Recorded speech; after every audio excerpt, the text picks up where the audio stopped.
Good afternoon students. छठी कक्षा के सामाजिक विज्ञान का हमारा एक अध्याय पूरा हो चुका है। दूसरा अध्याय है विविधता एवं भेदभाव।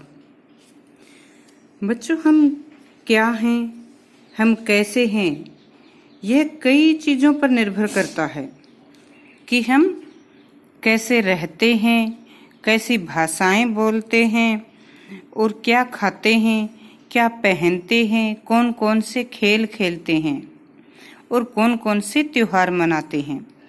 इन सब बातों के ऊपर हमारे भूगोल और हमारे इतिहास का बहुत बड़ा प्रभाव है। अगर हम देखें तो संसार में 8 धर्मों के लोग रहते हैं। 8 मुख्य धर्म संसार में पाए जाते हैं। 8 धर्मों के लोग रहते हैं और भारत ऐसा देश है जिसमें उन्हीं सभी 8 धर्मों के लोग यहाँ पर पाए जाते हैं। और आप जानते हैं कि यहाँ पर 1600 से भी ज़्यादा भाषाएं बोली जाती हैं।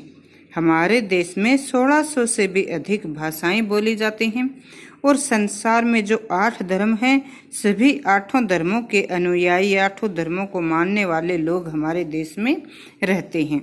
तो है ना यहाँ पर विविधता।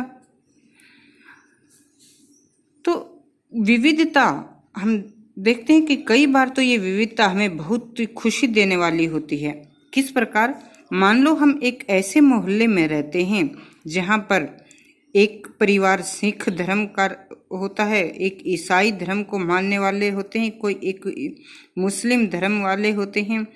तो हम उनसे सिख धर्म के रीति रिवाज उनसे सीखते हैं, देखते हैं कि उनके क्या रीति रिवाज हैं, वो किस प्रकार अपने पर्व मनाते हैं।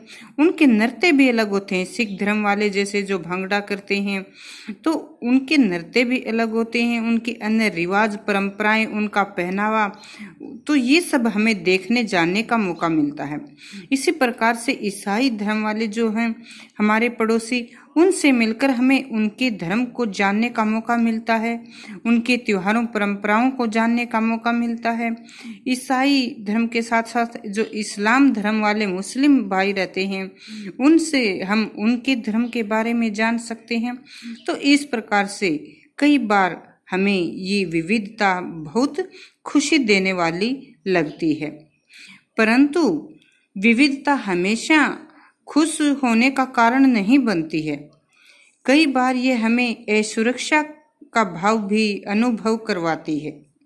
असुरक्षा का भाव कैसे अनुभव करवाती है कि मानो जैसे अभी मैंने तुम्हें एक पड़ोस का उदाहरण दिया था, तो उस पड़ोस में जैसे जो दूसरे हमारे पड़ोसी रहते हैं तो वो हमसे कपड़ों में, अन्य आचार व्यवहार में, वेशभूषा में हम में और उनमें समरूपता नहीं होगी।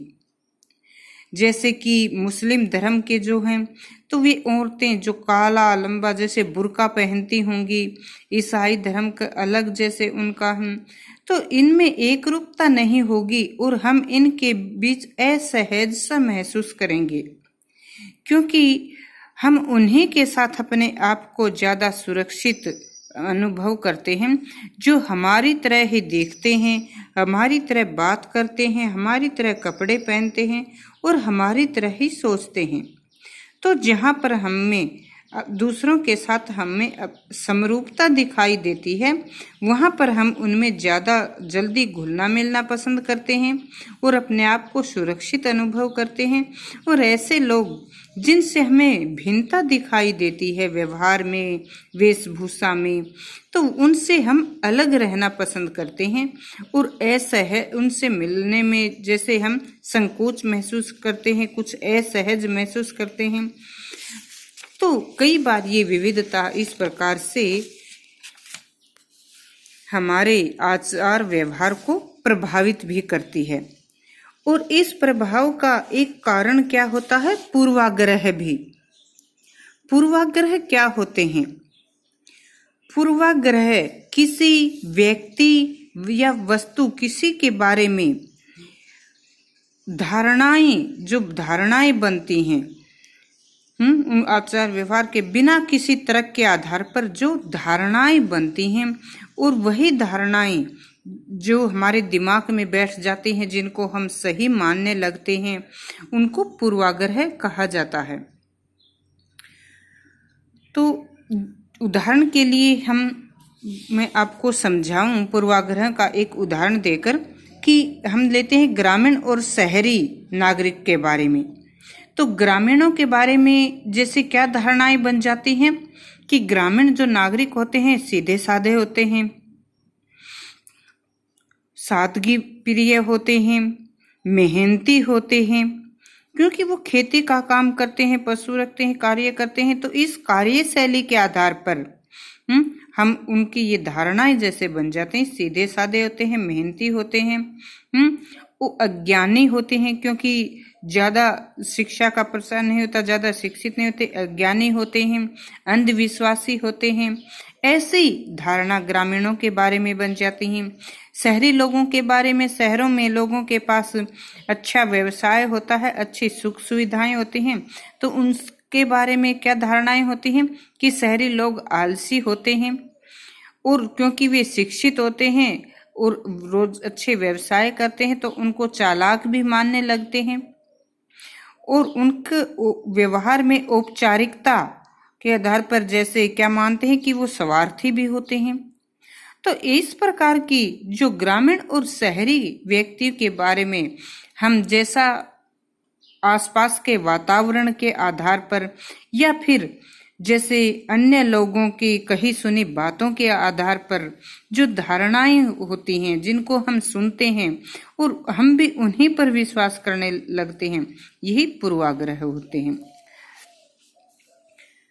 तो ऐसे ही पूर्वाग्रहों का एक उदाहरण मैं आपको जैसे बताती हूँ, जैसे कि हमारे समाज में होता है लड़के और लड़की में भेदभाव। लड़के और लड़कियों में समाज में कई तरह के भेदभाव किए जाते हैं ना।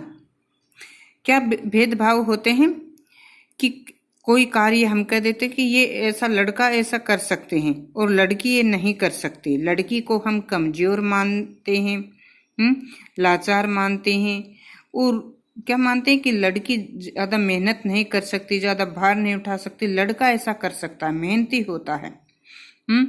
और लड़की का दिल से भी भावुक मानते हैं कि लड़की भावुक होती है, और लड़का जो होता है उसका हृदय मजबूत होता है, वह छोटी मोटी तकलीफों में घबराता नहीं, छोटे जो दर्द होते हैं कठोर उनसे भी घबराता नहीं।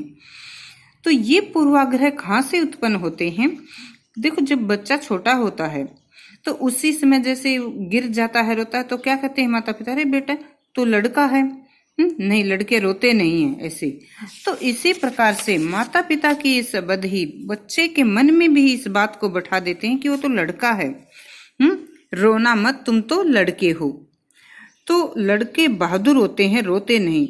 तो ऐसे ही बच्चे बड़े होते हैं तो ये विश्वास करने लगते हैं कि लड़के तो बहादुर होते हैं, रोना हमें शोभा नहीं देता, रोना तो जैसे कायर का काम होता है, और ऐसे ही लड़कियां होती हैं। तो इस प्रकार से लड़के और लड़कियों को लेकर भी हमारे समाज में जैसे जो धारणाएं बन जाती हैं कि लड़के परिश्रमी होते हैं, लड़के शरारती होते हैं, लड़कियां जो सुशील स्वभाव की होती हैं, शरीफ होती हैं, भावुक होती हैं, कमजोर होती हैं। तो ऐसे जो धारणाएं बनती हैं उन्हीं को पूर्वाग्रह कहा जाता है। तो हम जानते हैं ना कि क्योंकि भगवान ने हमें समान बुद्धि दी है, समान, जैसे माता पिता ने हमारा समान रूप से कभी भेदभाव नहीं किया, नहीं हमें खाने में भेदभाव किया है कि लड़के को अच्छा भोजन दिया हो, बेटी को न दिया हो। जब माता पिता के द्वारा हमारी समान रूप से परवरिश की जाती है, भगवान ने हमें इस एक जैसा जैसे बनाने में कोई भेदभाव नहीं किया है, तो फिर बाद में समाज के द्वारा इन पूर्वाग्रहों के आधार पर ये भेदभाव क्यों होता है। तो आज का जो हमारा पाठ था इतना ही करेंगे। इसमें हमने पूर्वाग्रह के बारे में पढ़ा और विविध धार्मिक विविधताओं के बारे में जाना। आगे कल